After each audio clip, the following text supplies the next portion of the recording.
할렐루야. 오늘 밤에 오신 여러분을 환영하고 축복합니다.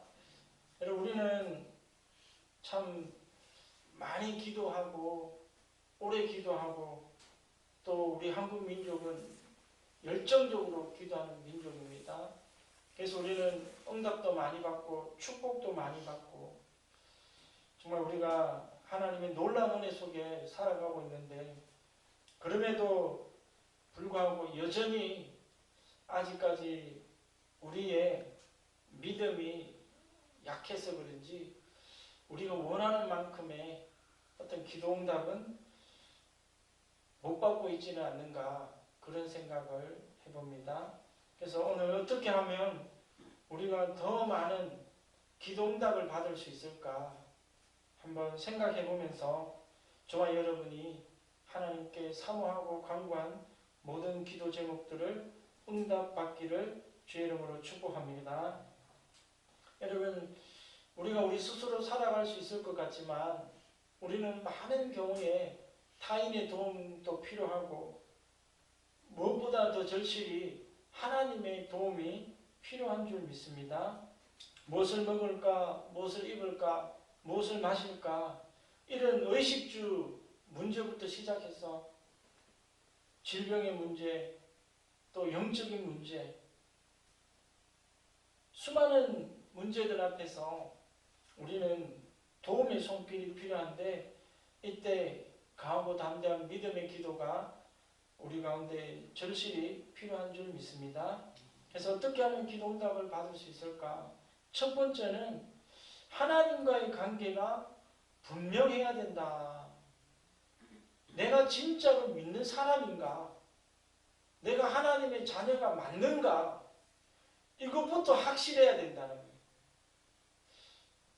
내가 교회는 다닌 것 같은데 하나님이 나의 아버지가 맞는지, 내가 구원받은 성도가 맞는지, 뭔가 2% 부족한 것 같고 뭔가 답답한 느낌이 있는 그런 마음으로 반신반의하며 기도하면 응답이 안 되어진다는 거예요. 시편 4절에 보면 악인은 그의 교만한 얼굴로 말하기를 여호와께서 감찰하지 아니하신다며 그의 모든 사상에 하나님이 없다 하나이다. 여러분, 하나님이 없다고 믿는데 아무리 기도한들 하나님이 응답을 해주시겠어요? 시편 53편 1절에도 어리석은 자는 그의 마음에 이르기를 하나님이 없다 하도다. 그들은 부패하며 가증한 악을 행하며 선을 행하는 자가 없도다. 그래서 인본주의적인 신앙을 가지고는 기도 응답을 기대할 수가 없다라는 거예요. 우리는 철저하게 신본주의로 살아야 될 줄 믿습니다.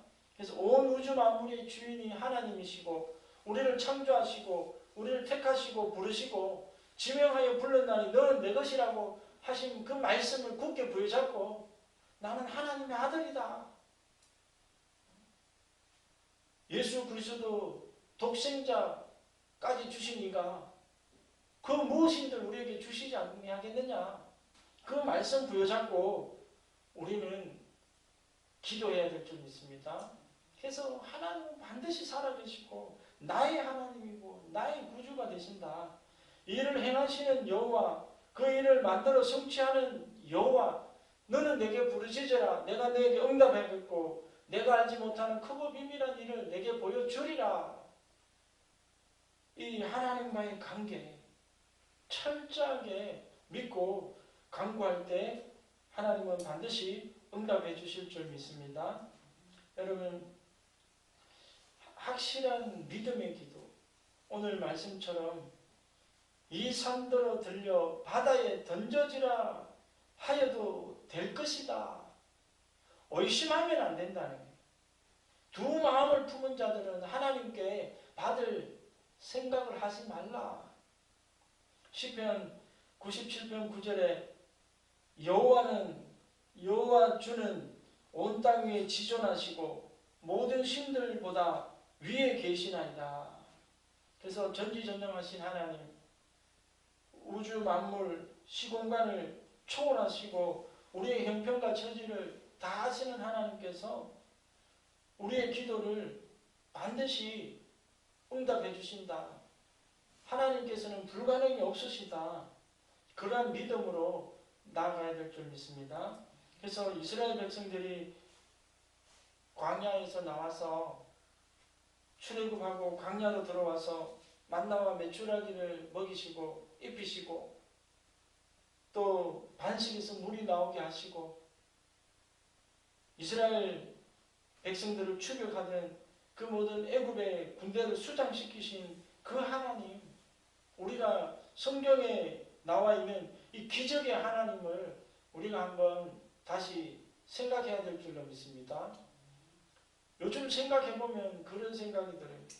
야, 우리가 구하는 것은 아무것도 아니구나. 여리고성이 무너지잖아요. 해와 달이 그 자리에서 멈춰버리잖아요. 7년 동안 비가 안 왔는데 갑자기 비가 내리고, 그런 응답의 역사가 바로 주님은 어제나 오늘이나 영원토록 동일하신 분인데 우리에게도 반드시 베풀어 주실 수 있는 능력의 하나님인 줄 우리가 굳게 믿기를 주의 이름으로 축복합니다. 그리고 세 번째 보면 하나님이 우리를 사랑하신다는 것을 우리는 믿어야 될 것 같아요.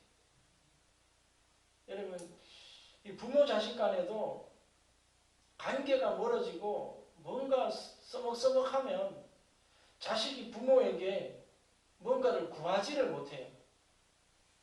구해도 우리 아버지는 안 주실 거야. 나를 미워하는데 뭐 나는 천덕꾸러기 미움받는 자식인데 뭐 엄마한테 해달라고 한들 엄마가 해주겠느냐, 아빠한테 해달라고 한들 해주겠느냐, 이런 생각을 하면 아예 기도 자체도 안 나오는 거예요. 우리가 하나님과의 관계도 그런 것 같아요. 정말 내가 하나님께 사랑받는 자녀가 맞는가? 여러분, 우리의 죄가 하나님과 우리의 사이를 갈라놓았다는데 우리가 자꾸 불순종하게 되고 죄를 짓게 되면 관계가 멀어져요. 하나님의 사랑이 자꾸 의심되어지고 식어지기 시작한다는 거예요. 여러분, 그럼에도 불구하고 하나님은 우리를 창조하시고 영적으로 낳은 우리는 하나님의 자녀임을 굳게 믿기를 주의 이름으로 축복합니다. 하나님의 사랑을 어디서 찾느냐? 여러분, 우리의 감정, 느낌, 이 감각에서 찾으면 절대로 안 돼요. 이거는 우리를 속일 수가 있고 기만할 수가 있어요. 내가 기분이 좋을 때는 아빠가 날 사랑하는 것 같은데 기분이 나쁠 때는 안 사랑하는 것 같다. 절대 오산이잖아요. 저도 자녀를 키워보지만 자식이 미울 때나 고울 때나 착한 짓 할 때나 나쁜 짓 할 때나 여전히 내 딸이고 내 자식이에요. 여전히 소중하더라는 거예요. 하나님도 마찬가지인 거예요. 그래서 우리는 그 하나님의 사랑을 나의 감정이 아니라 말씀에서 그리고 십자가에서 찾아야 돼요. 하나님이 우리를 사랑하지 않았다면 우리를 사랑하지 않았는 분이 어떻게 해서 십자가에서 우리 대신 달려 죽겠어요? 이것만 하나만 생각을 해도 머리가 나쁘지 않는 이상 이거 하나만 생각해도 하나님이 우리를 얼마나 사랑하는지 깨달을 수가 있잖아요. 여러분, 사랑하지 않는 사람한테 내 생명을, 내 목숨을 줄 수 있는 사람이 누가 있겠어요? 내 목숨보다 더 사랑하니까 내 생명을 내놓는 거예요. 주님이 우리를 그토록 사랑했었다는 거예요. 그것을 어디서 찾아야 되느냐? 십자가에서 찾아야 돼요. 십자가를 바라봐야 되는 거예요. 그런데 많은 성도님들은 저도 가끔 그럴 때도 있어요. 인간인지라. 내 자꾸 감정에 의지하는 내 감정이 오늘은 뭔가 사이가 안 좋은데 기분이 나쁜 것 같은데 눈치 살피고 그게 아니라 오늘 우리는 하나님이 나를 얼마나 사랑했는가를 십자가를 묵상하면서 깨닫게 되기를 주의 이름으로 축복합니다. 그러므로 모든 것을 다 주실 수가 있다는 거예요. 여기 보면 마태복음 7장에 이런 말이 있습니다.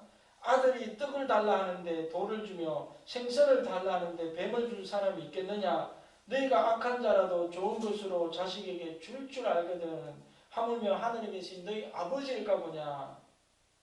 구하는 자에게 좋은 것으로 주시지 않겠느냐? 구하는 자에게 주는 거예요. 언제 우리가 구할 수 있어요? 하나님이 정말로 나를 사랑한다고 믿어질 때 하나님 앞에 나올 수 있어요. 하나님 앞에 마음껏 부르짖을 수가 있어요. 스가랴서에 보면 너희 하나님 여호와가 너희 가운데 계시니 그는 구원을 베푸실 전능자이시라. 그가 너로 인하여 기쁨을 이기지 못하시며 너를 잠잠히 사랑하시며 너로 말미암아 즐거이 부르며 기뻐하시리라. 우리로 말미암아 주님은 기뻐하시고 즐거이 노래를 부른다는 거예요. 이것은 우리가 자녀 키워본 사람은 다 알아요. 자식만 생각하면 울다가도 웃게 되잖아요.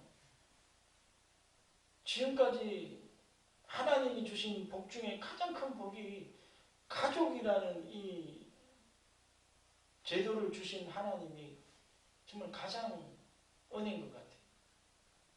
이 가족이 있음으로 힘이 되고 위로가 되고 기쁨이 있고 웃음거리가 있더라고요. 저는 새로운 가족이 있기 전까지는 예전에 아버지 밑에서 살 때는 좀 힘들었던 가족이에요. 웃을 일이 없었던 것 같아요. 근데 내가 자녀를 낳아보니까 진짜 어떨 때는 그런 생각을 해요. 아, 여기서 시간이 멈춰버렸으면 좋겠다. 애들이 더 나이가 들기 전에 얼마나 5살, 6살 이때는 얼마나 귀엽고 막 하나님이 우리를 보실 때 그런 마음으로 보신다는 믿음을 가질 때 우리가 하나님 앞에 나아갈 수가 있습니다. 그래서 시편 55편 22절에 내 짐을 여호와께 맡기라. 그가 너를 붙드시고 의인의 요동함을 영원히 허락하지 아니하시리로다. 베드로전서 5장 7절에도 너희 염려를 다 주께 맡기라. 이는 그가 너희를 돌보심이라. 하나님이 우리를 사랑하시고 하나님이 우리를 돌보시고 지키시고 인도하시는데 인상을 쓸 필요가 뭐가 있겠어요? 좀 웃으면서도 살아야지. 웃으면 복이 온다는데. 그래서 의도적으로라도 우리는 그렇게 살아야 될 것 같아요. 의도적으로라도 좀 웃고 저 웃을 일이 없으면 코미디 프로그램이라도 좀 틀어놓고라도 좀 웃어야 돼요. 예전에 암 환자가 계셨어요. 웃으면 암병이 치료받는다는 의사의 처방을 받았어요. 뭐 의학적으로는 이미 손 써먹고 다 써봤기 때문에 더 쓸 게 없습니다. 근데 한 가지 뭐 진짜 우리가 어떤 엄청난 은혜를 받거나 엄청난 감동을 받을 때 우리 몸에서 엔돌핀이라는 그런 호르몬이 나온대요. 또 다이돌핀이라는 것도 있고 이런 것이 나올 때 자연 치유력이 나타날 수 있습니다. 그런 거예요. 그래서 그분이 한 거는 하루 종일 코미디 프로그램만 틀어놓고 계속 웃었다는 거예요. 그런데 병이 낫더라는 거예요. 실제적으로.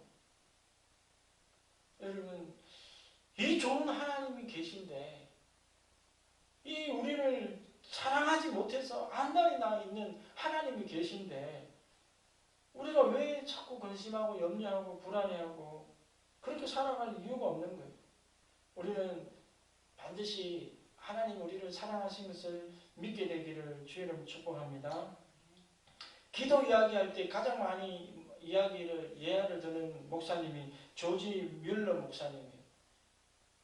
홀로 6,000명의 고아를 먹이고 입히고 대학까지 공부시켜 기적을 이룬 그 목사님. 5만 번의 기도응답이라는 책도 지었었어요. 어느 날 고아원 총무가 원장 목사님 이제 먹을 것이 바닥이 났습니다. 사람도 남지 않았습니다. 그러자 조지 뮬러 목사님은 아니다. 하나님은 좋으신 하나님이시고 우리에게 좋을 것을 주시고 우리가 먹을 것, 입을 것 다 하나님 주신다. 그러니 걱정하지 말고 다 식당으로 모여라. 시켜라. 그리고 밥 먹을 준비 다 해라. 그런 거예요. 아니 목사님이 무슨 정신으로 저러는지 모르겠다는 거예요. 그래서 멍하니 바라보는데 이 사람아 하나님께서 계신데 왜 없다고 하느냐. 빨리 준비해라. 다 거치니까 원장님이 시키니까 어쩔 수 없이 한 거예요. 그리고 애들 다 모아놓고도 빈 접시만 올려놓고 포크하고 수저만 올려놓고 기다리고 있는 거예요. 원장님 오셔가지고 자 이제 기도합시다. 감사 기도합시다. 그런 거예요. 하나님 우리에게 이렇게 좋은 음식 주심을 감사드립니다. 우리를 이렇게 사랑해 주시니 감사합니다. 애들이 기도 소리를 듣다가 어떤 놈은 키득키득 웃기도 하고 어떤 놈은 아니 막 의심의 눈초리로 째려보기도 하고 그런 거예요. 근데 기도가 딱 마쳤는데 식당 문이 딱 열리면서 사람들이 음식을 막 나르기 시작하는 거예요. 그 음식이 왜 생겼냐면 그 동네에 귀족들과 부자들이 잔치를 했는데 하다 보니까 너무 많이 해버린 거예요. 그래서 이걸 어떻게 처리할까 하다가 그래 저 고아원에 갖다 주자. 그래가지고 지금까지 고아원에서 먹어보지도 못했던 막 산의 진미를 막 귀족들만 먹는 산의 진미를 다 먹었다는 거예요. 그래서 참 이런 일화를 들을 때 우리는 참 믿음이 작구나. 예수님도 이 믿음이 없는 자여 왜 의심하였느냐. 우리는 자꾸 의심하고 불안해하고 염려하고 근심하고.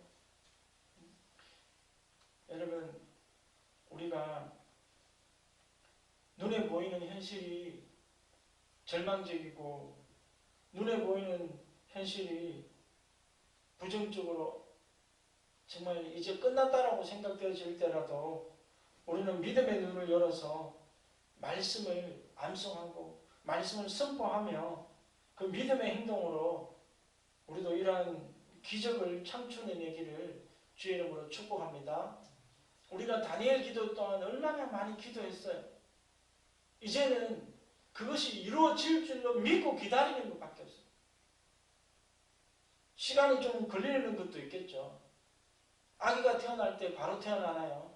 10개월 동안 기다려야 아기가 태어나듯이 기도 응답도 이제 잉태되었으니까 이제 점점점 자라서 바로 출산에 기쁨을 맛보는 때가 있을 줄 믿습니다. 우리의 기도 모든 제목들이 반드시 가시적인 현실로 드러나는 그 날을 꿈꾸며 소망하며 우리가 오늘 기도하기를 주의 이름으로 축복합니다.